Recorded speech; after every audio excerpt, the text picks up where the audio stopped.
Hello friends, one second welcome on I am a chemist YouTube channel.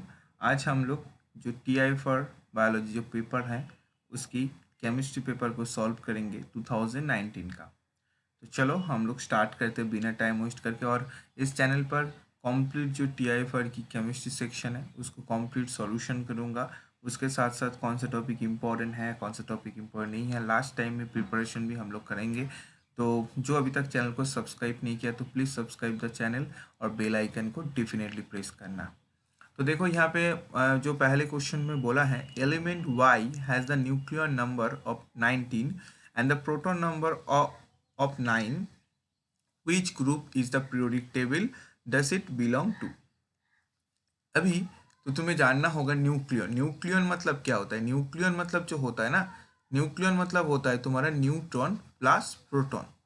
तो neutron plus proton number तुम्हारा 19 है, और जो तुम्हारे प्रोटॉन नंबर है, प्रोटॉन नंबर बता रहा है 9 है।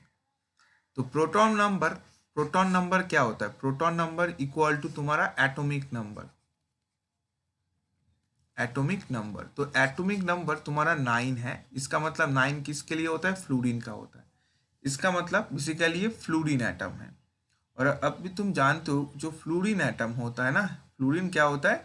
वो 7 ग्रुप का एलिमेंट है। क्या है वो? जो ग्रुप हम लोगों का 7 होता है, 7A में बेसिकली तुम देखोगे तो वहाँ पे ऑक्यूपाई करता है। तो ग्रुप 7 में कौन होता है? फ्लूरीन होता है। तो बेसिकली यहाँ पे आंसर क्या हो जाएगा? सी हो जाएगा। एकदम इजी क्वेश्चन था, ठीक है। और ए बेसिकली जो neutron by proton basically mass number होता है। तो फ्लूरीन हम लोग जानते हैं F919, जो मास नंबर 19 होता है। तो मास नंबर को न्यूक्लियर नंबर बोला गया है, ठीक है। अच्छा, तो यहाँ पे उसके बाद जो नेक्स्ट क्वेश्चन में जाएंगे, ठीक है। देखो, ओके, नेक्स्ट क्वेश्चन में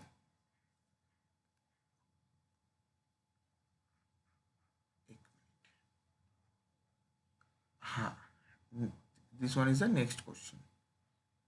नेक्स्ट क्वेश्चन एक रिएक्शन गिवन है, ठीक है। बोला है which of the statement is true following the chemical reaction. इस केमिकल रिएक्शन में कौन सा स्टेटमेंट सही है? अभी तुम देखो, जो CuCO3 है, इसके अंदर हीट दिया गया है। तो हीट देने से क्या हुआ है? वहाँ पे तुम्हारा CO और CO2 और CuO SNO हीट दिया है, कॉपर प्लस SNO2 फॉर्मेशन हुआ है। तो अगर तुम क्या करोगे, इस दो CO और CO को कैंसिल आउट कर दोगे, ठीक है, तो तुम्हें अल्टीमेट जो रिएक्शन तुम्हें मिलेगा, तुम्हें कुछ ऐसे रिएक्शन मिलेगा। CuCO3 plus SNO equal to Cu plus SNO2 plus CO2। अभी जो Cu है, यहाँ पे Cu क्या है? +2 स्टेट में है, और CO3 2 -2 स्टेट में। और ऑक्सीजन तुम्हारा -2 और SN तुम्हारा +2। वो क्या जा रहा है? कॉपर यहाँ पे कुछ नहीं है, 0 है। और यहाँ पे -4, एक ऑक्सीजन का -2 तो दो ऑक्सीजन है -4, और SN का +4। तो अगर तुम देखोगे इस रिएक्शन में बेसिकली क्या हुआ है, हम लोगों का जो कॉपर है वो +2 टू 0 में गया है। मतलब कॉपर का क्या हुआ है? यहाँ पे रिड्यूस्ड हुआ है। कॉपर यहाँ पे क्या हुआ है? रिड्यूस्ड हुआ है, +2 टू 0। और एसएन देखो +2 टू +4 में गया है, तो ऑक्सीडाइज्ड हुआ है। तो बेसिकली इस रिएक्शन में मेरा क्या हुआ है? कॉपर का रिडक्शन और एसएनओ का ऑक्सीडेशन। तो यहाँ पे जो तुम्हारा ऑप्शन डी है इसको सेटिस्फाई कर रहा है। तो यहाँ पे क्या हो जाएगा? आंसर हो जाएगा डी, ठीक है। एकदम इजी क्वेश्चन था, ठीक है। चलो नेक्स्ट क्वेश्चन में हम लोग जाते हैं। नेक्स्ट क्वेश्चन जो है, मैं थोड़ा इसको जूम आउट करता हूँ। आई थिंक क्वेश्चन थोड़ा ज़्यादा ही बड़ा हो गया, ठीक है। हाँ, बोल रहा है डाइनाइट्रोजन ऑक्साइड, ठीक है, N2O4 breaks down into nitrogen oxide NO2 If the reaction is reversible and endothermic, which condition will gives large yield to the NO2? तो तुम्हारा क्या है, N2O4 है जो क्या कर रहा है, तुम्हें NO2 दे रहा है, ठीक है, 2NO2 का फॉर्मेशन कर रहा है और रिवर्सिबल रिएक्शन है और क्या है, एक्सोथर्मिक है। एक्सोथर्मिक मतलब क्या होता है बोलो तो डेलेज पॉजिटिव होता है, ठीक है, डेलेज पॉजिटिव होता है और एक्सो मतलब डेलेज नेगेटिव होता है। तो बोला है यहाँ पे बेसिकली लास एटलियस की प्रिंसिपल है, तो तुम्हें बोला गया है तुम्हें रिएक्शन को क्या कराना है, ज्यादा NO2 की फॉर्मेशन कराना है। तो ये बेसिकली क्या है, एक्सोथर्मिक है, मतलब हीट को क्या करेगा, एब्जॉर्ब करेगा, हीट क्या करेगा, एब्जॉर्ब करेगा, क्योंकि ये डेलेज पॉजिटिव है। तो अभी अगर तुम टेम्परेचर ज्यादा दोगे, ठीक है, टेम्परेचर ज्यादा दोगे, वो क्या करेगा, फॉरवर्ड डायरेक्शन में मूव करेगा, ठीक है। क्या होगा, तुम अगर टेम्परेचर इंक्रीज करोगे तो क्या करेगा, वो फॉरवर्ड डायरेक्शन में रिएक्शन मूव करेगा। बट अगर यहाँ पे एक्सोथर्मिक मेंशन होता, सपोज यहाँ पे मेंशन है एक्सोथर्मिक, तो देन तुम्हारा टेम्परेचर इंक्रीज करने से प्रोडक्ट डिक्रीज होता, क्योंकि रिएक्शन बैकवर्ड डायरेक्शन में तब चला जाता है। बेसिकली लास एटलियस प्रिंसिपल की एप्लीकेशन है। तो यहाँ पे टेम्परेचर इंक्रीज करने से क्या होगा, ज्यादा प्रोडक्ट मिलेगा और क्या होगा, लो प्रेशर, तुम जब प्रेशर को लो करोगे, ठीक है, तब क्या करेगा, प्रेशर फॉरवर्ड डायरेक्शन में जाएगा। तो यहाँ पे बेसिकली दो कंडीशन में यहाँ पे रिएक्शन फॉरवर्ड डायरेक्शन में जा सकता है। वो तुम्हारा है, एक कंडीशन है हाई टेम्परेचर, दूसरा कंडीशन है लो टेम्परेचर, लो प्रेशर, ठीक है। तो ये बहुत इंपॉर्टेंट लास एटलियस प्रिंसिपल की एप्लीकेशन था। जो स्टूडेंट लास एटलियस प्रिंसिपल को नहीं जानता है तो कमेंट सेक्शन में बताना, मैं लास एटलियस प्रिंसिपल को भी डिस्कस कर दूंगा अगर तुम लोगों को लास एटलियस प्रिंसिपल पता नहीं है, और जिसको पता है तो बहुत अच्छा है। नेक्स्ट आएंगे question number 4, which of the molecule have a dipole moment. तो तुम अगर CH4 मॉलिक्यूल को देखोगे, चारों हाइड्रोजन है, ठीक है, CH4 एक सिमेट्रिकल स्ट्रक्चर होता है, इसका क्या होता है, ए वाला हाइड्रोजन इधर पुश करता है, ए वाला इधर, तो ओवरऑल क्या हो जाता है, इसका डाइपोल मोमेंट 0 हो जाता है। CCl4 का क्या होता है, ठीक है, ये वाला क्लोरीन ऊपर खींचता है और तीनों क्लोरीन नीचे की तरह खींचता है, तो इसका भी क्या होता है, ओवरऑल डाइपोल मोमेंट 0 हो जाता है, क्योंकि वेक्टर क्या है, ऑपोजिट डायरेक्शन में है। तुम CO2 की देखोगे, CO2 की क्या है, ए वाला ऑक्सीजन इधर खींचता है, ए वाला ऑक्सीजन इधर खींचता है, तो इसका भी ऑपोजिट डायरेक्शन में वेक्टर है, तो क्या हो जाता है, यहाँ पे भी डाइपोल मोमेंट 0 हो जाता है। बट अगर तुम नाइट्रोजन की केस में देखोगे, नाइट्रोजन की लोन पेयर है और नीचे तीनों हाइड्रोजन है। अभी नाइट्रोजन की लोन पेयर क्या करता है, ऊपर खींचता है, और हाइड्रोजन क्या करता है, प्लासा इफेक्ट देता है, वो भी ऊपर की तरह होता है। तो ओनली वन जो एमोनिया है, इसकी वेक्टर क्या होता है, कैंसिल आउट नहीं हो पाता है, एक पॉजिटिव डायरेक्शन में रहता है, ओनली एक ही डायरेक्शन में रहता है, और ओनली एक ही डायरेक्शन में होने के कारण से इसका क्या होता है, एक पॉजिटिव डाइपोल मोमेंट शो होता है। बट अगर तुम CH4, CCl4 और CO2 इन सब की देखोगे, तो यहाँ पे क्या है, सबकी डाइपोल मोमेंट कैंसिल आउट हो जाता है और उसके आंसर क्या हो जाता है, 0 हो जाता है। ये बहुत अच्छा क्वेश्चन था। तो यहाँ पे आंसर क्या हो गया, यहाँ पे आंसर B हो गया, क्योंकि इन सबकी एक ही डायरेक्शन में डाइपोल मोमेंट है।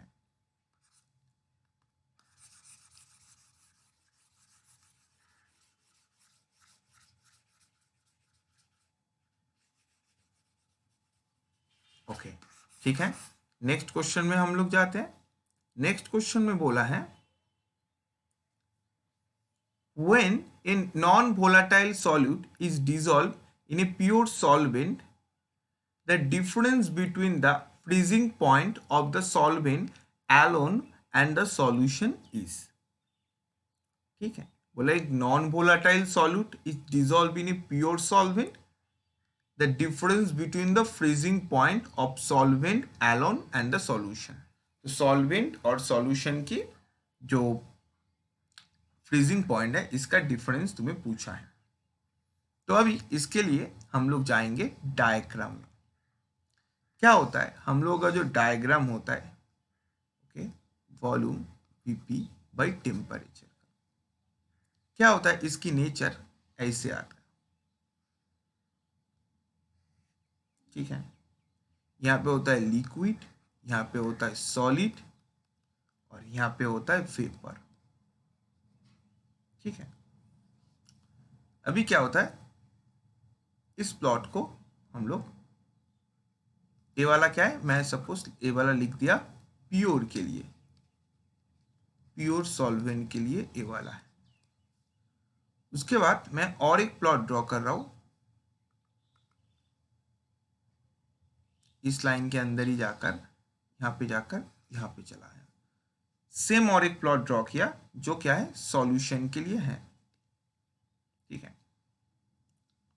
अभी अगर मैं इस यहां से ड्रॉ करूंगा पॉइंट को, ठीक है। मैं एकदम इक्वेशन करके दिखा रही हूँ, तुम लोग याद कर सकते हो, बट मैं यहाँ पे एकदम दिखा रही हूँ। ये मेरा TF0 और ये मेरा TF। तो हमेशा क्या होता है, हम लोगों का जो डेल टी होता है, TF माइनस TF0 क्या होता है, पॉजिटिव होता है। वो कहाँ से आता है, ये मेरा डायग्राम से आता है, ठीक है। F for freezing point, freeze हो रहा है, सॉलिड और लिक्विड के बीच में आ रहा है, देखो सॉलिड और लिक्विड के बीच में तुम्हारा आ रहा है, दिस द फ्रीजिंग पॉइंट। तो TF और TF0 क्या होता है, हमेशा तुम्हारा पॉजिटिव होता है, और ये क्या होता है, TF0 ग्रेटर देन TF, तभी इस कंडीशन में पॉजिटिव हो सकता है, ठीक है। तो इसको हम लोग बेसिकली क्या बोलते हैं, इसको हम लोग बेसिकली बोलते हैं, जब डेल टी हम लोगों का पॉजिटिव होता है और TF0 ज्यादा होता है, इसको बोलते हैं हम लोग डिप्रेशन ऑफ फ्रीजिंग पॉइंट, ठीक है। क्या बोलते हैं, depression of freezing point, depression of freezing point. जब टीवी नेगेटिव हो जाते हैं उसको हम लोग बोलते हैं एलिवेशन ऑफ बॉइलिंग पॉइंट, ठीक है। और इसको हम लोग क्या बोलेंगे, डिप्रेशन ऑफ फ्रीजिंग पॉइंट। तो यहाँ पे क्या हो जाएगा, ये मेरा डिप्रेशन ऑफ फ्रीजिंग पॉइंट की क्वेश्चन था, देख सकते हो। द फ्रीजिंग पॉइंट है, फ्रीजिंग पॉइंट हमेशा डिप्रेशन ही होता है, इसलिए पॉजिटिव है। बट अगर यहाँ पे तुम्हें सपोज इस क्वेश्चन में दे दिया है जो boiling point, elevation of boiling point हुआ है, तब तुम्हारा आंसर क्या होगा, तब आंसर हो जाएगा बी, क्योंकि एलिवेशन ऑफ बॉइलिंग पॉइंट में तुम्हारा नेगेटिव साइन होता है और डिप्रेशन ऑफ फ्रीजिंग पॉइंट में पॉजिटिव होता है। तो इसको याद रखना, फ्रीजिंग पॉइंट में पॉजिटिव होगा और बॉइलिंग पॉइंट की केस में तुम्हारा बी आ जाएगा, नेगेटिव। नेक्स्ट क्वेश्चन, जो क्वेश्चन नंबर 6 है, a helium atom is heavier than hydrogen molecule at 298 Kelvin, the average kinetic energy of helium is, ठीक है। Average kinetic energy of helium क्या होगा। अभी देखो, काइनेटिक एनर्जी क्या होता है, एवरेज काइनेटिक एनर्जी, एवरेज जो काइनेटिक एनर्जी होता है मेरा, वो होता है हाफ mv²।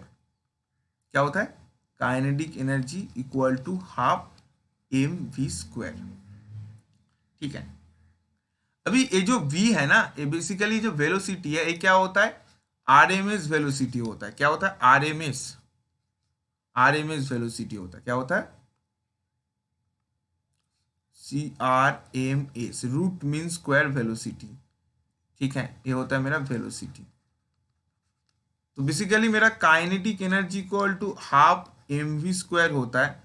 तो अगर ये मेरा velocity root mean square velocity है, तो मैं इसको ऐसे लिख सकता हूँ, हाफ mcRMS², ठीक है। अभी मेरा जो RMS होता है, RMS वेलोसिटी की जो वैल्यू होता है, नॉट ए CMS, सॉरी, यहाँ पे RMS होगा यह, ठीक है, RMS वेलोसिटी। तो ये जो RMS वेलोसिटी है, RMS² है, तो ये RMS वेलोसिटी की जो वैल्यू है, ठीक है, ये क्या होता है मेरा, √3RT/m, जहाँ पे 3 तुम्हारा क्या है वैल्यू, R तुम्हारा gas constant, T for temperature, M for mass, ठीक है। तो अभी तुम क्या करोगे, देखो, काइनेटिक एनर्जी ऑफ हाइड्रोजन और काइनेटिक एनर्जी ऑफ हीलियम तुम पुट करोगे तो तुम्हें आएगा half of M R V square, मतलब R M S square, R M S velocity जो है उसका square, half of M R M S velocity square. तो आर एम एस वेलोसिटी मतलब क्या, basically root over 3 RT/m। R M S मतलब क्या है, रूट ओवर 3 RT/m। तो अगर तुम इस दोनों इक्वेशन में पुट करोगे हाफ एम, अभी आर एम एस स्क्वायर मतलब रूट ओवर 3 RT/m, तो स्क्वायर यहाँ पे रूट उठ जाएगा, तो root over 3 RT/m divided by half m root over 3 RT/m। तो यहाँ पे क्या हो जाएगा, एम एम कैंसिल हो जाएगा, एम एम कैंसिल हो जाएगा। तो ये क्या होगा, हाइड्रोजन हो या हीलियम हो, मास के ऊपर कोई डिपेंड नहीं करेगा, क्योंकि दोनों की जो मास है वो तो कैंसिल आउट हो गया। तो अभी तुम्हारा क्या हो जाएगा, हाफ 3 RT, मतलब बेसिकली 3/2 RT, और यहाँ पे भी 3/2 RT। तो 3/2 RT 3/2 RT कैंसिल आउट हो जाएगा, तो तुम्हारा 1 आ जाएगा। इसके मतलब kinetic energy of hydrogen equal to kinetic energy of helium हो जाएगा। मतलब इससे प्रूव कर सकते हैं जो काइनेटिक एनर्जी है वो मास के ऊपर इंडिपेंडेंट है। काइनेटिक एनर्जी तुम्हारा मास के साथ कोई भी रिलेशन नहीं है। तो इसका मतलब तुम्हारा आंसर कौन सा हो जाएगा, तुम देख सकते हो, equal to that of hydrogen molecule. मतलब हीलियम की जो काइनेटिक एनर्जी होगा, एवरेज काइनेटिक एनर्जी, और हाइड्रोजन की जो एवरेज काइनेटिक एनर्जी, वो दोनों सेम ही होगा, क्योंकि ये दोनों मास के ऊपर इंडिपेंडेंट है। मास के ऊपर इसका कोई डिपेंडेंट नहीं है। ठीक है, सब कोई क्लियर हो गया। चलो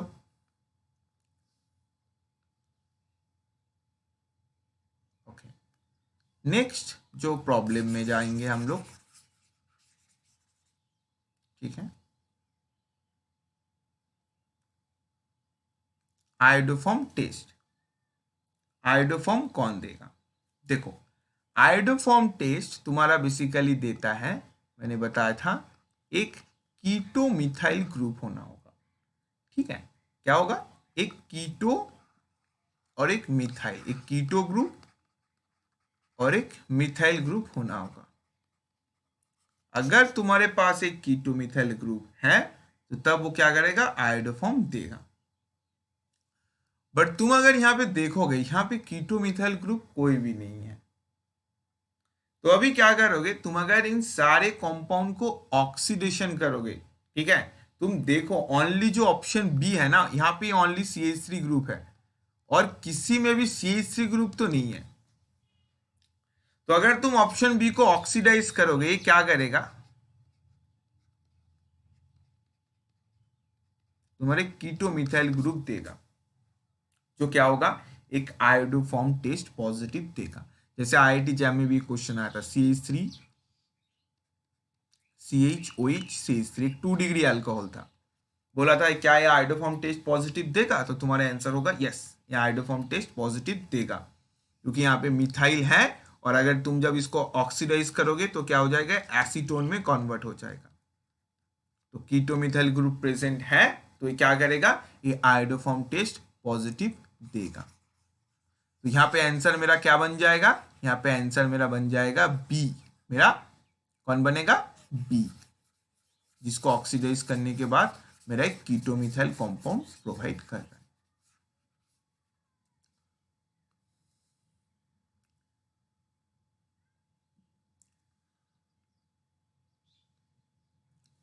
ओके, नेक्स्ट जो मेरा है endothermic reaction. For an endothermic reaction where del H represent the enthalpy of reaction in kilojoule per mole, the energy of the reaction will be, तो एनर्जी क्या होगा। ठीक है, तो देखो एक एक्सोथर्मिक जो एक्टिवेशन एनर्जी क्या होगा। ठीक है, देखो यहाँ पे जो मेरा प्लॉट होता है दोनों का, energy versus reaction coordinate, energy versus reaction coordinate. तो पहला वाला मेरा 100 का है, दूसरे वाला मेरा एंडो का है।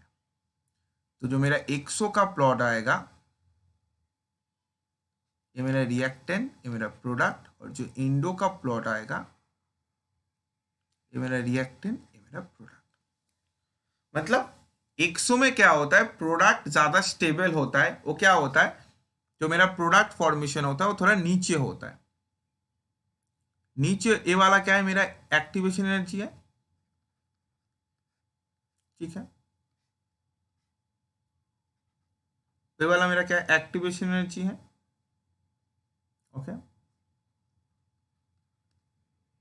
और ये वाला जो पोर्शन है ना, बाकी जो पोर्शन है, थोड़ा कलर चेंज करता हूँ तो तुम्हें विजुअलाइज करने में हेल्प होगा। ये वाला जो पोर्शन है, this one is the dailies, ठीक है। और ये वाला जो पोर्शन है, ये वाला है डेलीज। तो तुम अगर देखोगे, ठीक है, एक मिनट, नहीं यहाँ पे प्लॉट बी पर एक यहाँ पे एक बार करेक्शन करो।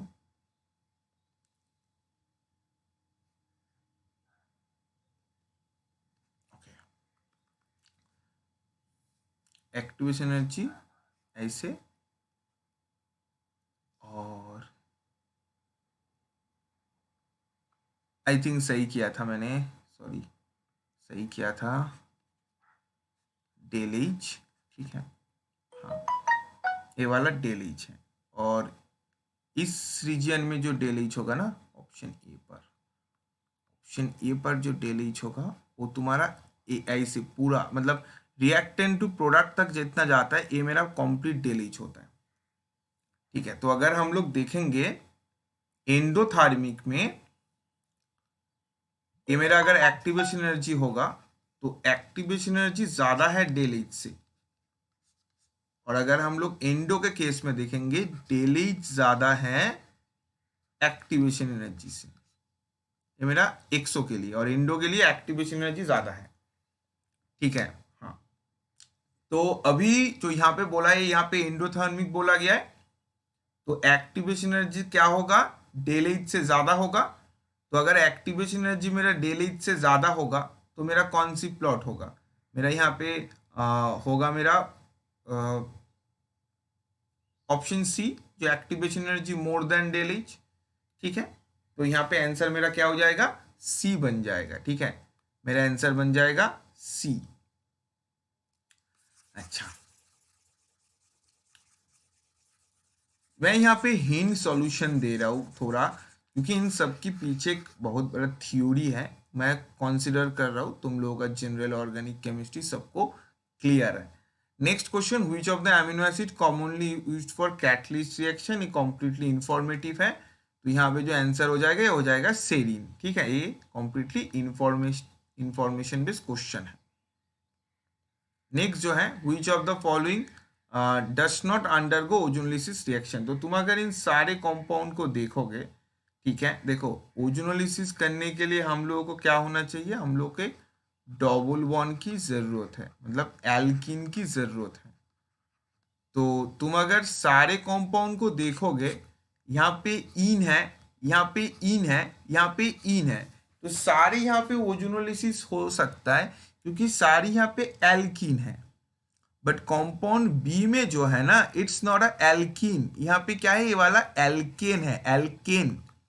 और एल्केन क्या करता है, जो मेरा एल्केन है ये क्या करेगा, ओजोनोलिसिस तुम्हारा नहीं देगा। तो यहाँ पे इसलिए आंसर मेरा क्या हो जाएगा, आंसर मेरा हो जाएगा बी, क्योंकि तुम्हें एल्कीन चाहिए।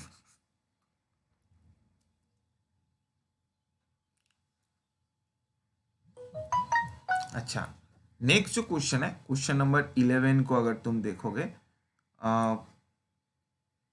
तुम्हें बोला है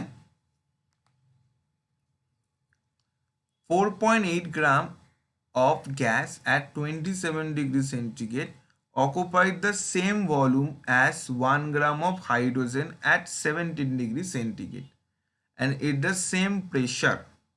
What is the molecular weight of gas? ठीक है, तो मुझे दो टेम्परेचर और दो मोल मिला है, तो देखो कैसे सॉल्व करना है इसको। तो मैं जानता हूं PV इक्वल टू nRT, इस कॉन्सेप्ट से मेरा जो वॉल्यूम है वो मेरा टेम्परेचर के साथ डायरेक्टली प्रोपोर्शनल है, ठीक है। तो मेरा जो वॉल्यूम है ये क्या है, यहाँ पे अगर मैं लिखूंगा मास बाई वेट, तो मेरा क्या है W, ठीक है, G, मैं यहाँ पे G फॉर गैस, और मैं दूसरा है मेरा गैस और हाइड्रोजन। एक है गैस, पहला वाला मेरा गैस है और दूसरे वाला मेरा हाइड्रोजन है। तो मैं इसे लिख सकता हूँ WG/WH इक्वल टू TH/TG, क्योंकि इन दोनों का W इक्वल टू, अच्छा एक मिनट, यहाँ पे मैं और एक बार अच्छे से इसको एक्सप्लेन कर रहा हूँ। देखो मेरा PV इक्वल टू nRT,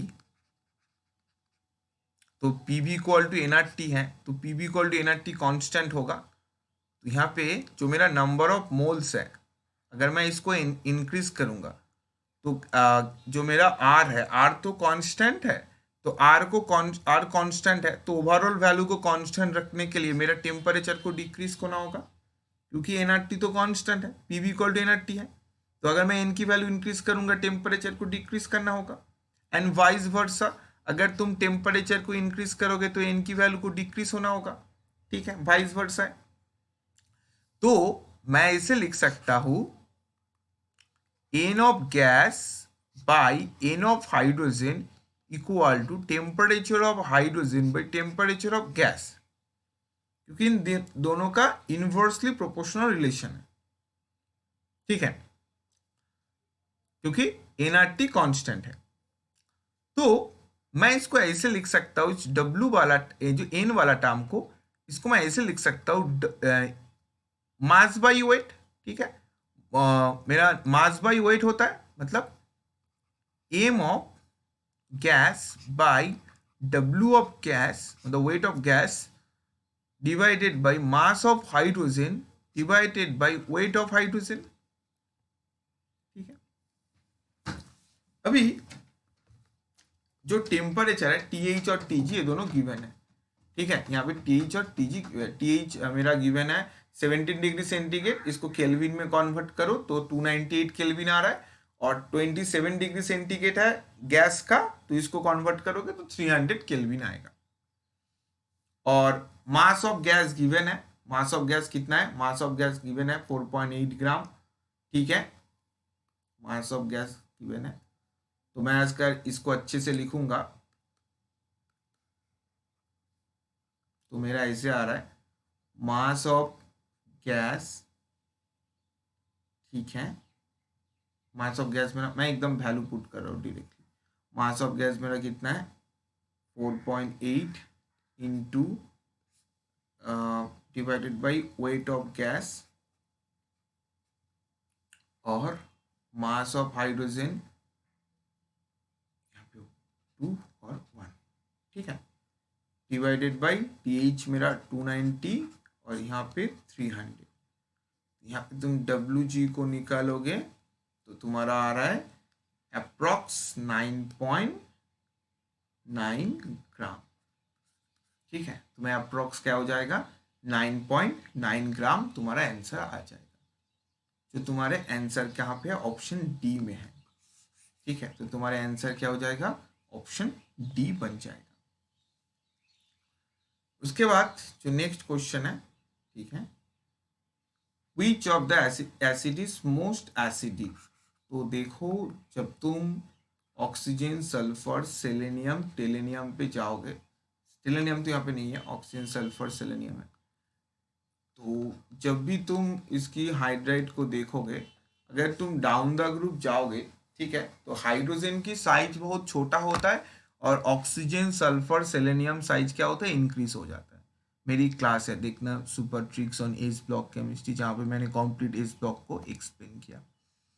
तो वहाँ पे क्या होगा, तुम्हारे डाउन द ग्रुप इंक्रीज होने से तुम्हें क्या हो जाएगा, साइज इंक्रीज हो रहा है, तो ऑर्बिटल मिसमैच हो रहा है, तो ये वाला कंपाउंड क्या हो जाएगा, बहुत अनस्टेबल हो जाएगा, क्योंकि हाइड्रोजन की साइज बहुत छोटा ऐसे, और सेलेनियम की साइज बहुत बड़ा। बट H2 के केस में क्या होगा, इन दोनों का कंपेरेबल साइज है,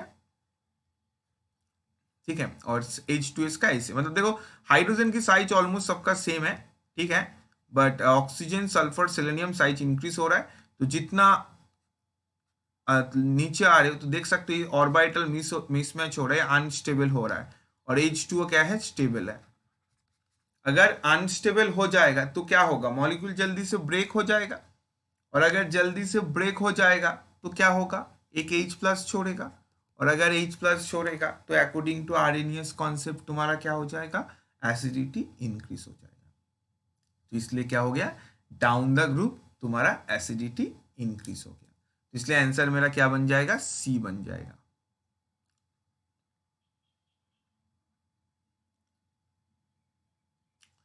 नेक्स्ट जो क्वेश्चन है, ठीक है,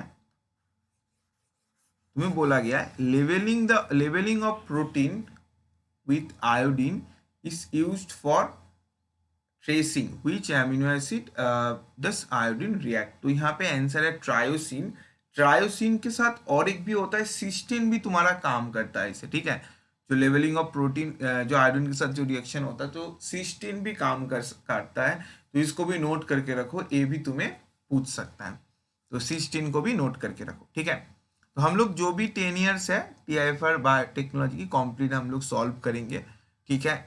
नेक्स्ट जो वीडियो है 2018 का बहुत जल्दी पब्लिश होगा। तो तुम लोग चैनल को सब्सक्राइब करो और बेल आइकन को प्रेस करते रहो, तो न्यू वीडियो जब अपलोड होगा तुम लोगों को नोटिफिकेशन मिल जाएगा। तो all the best, take care and bye bye.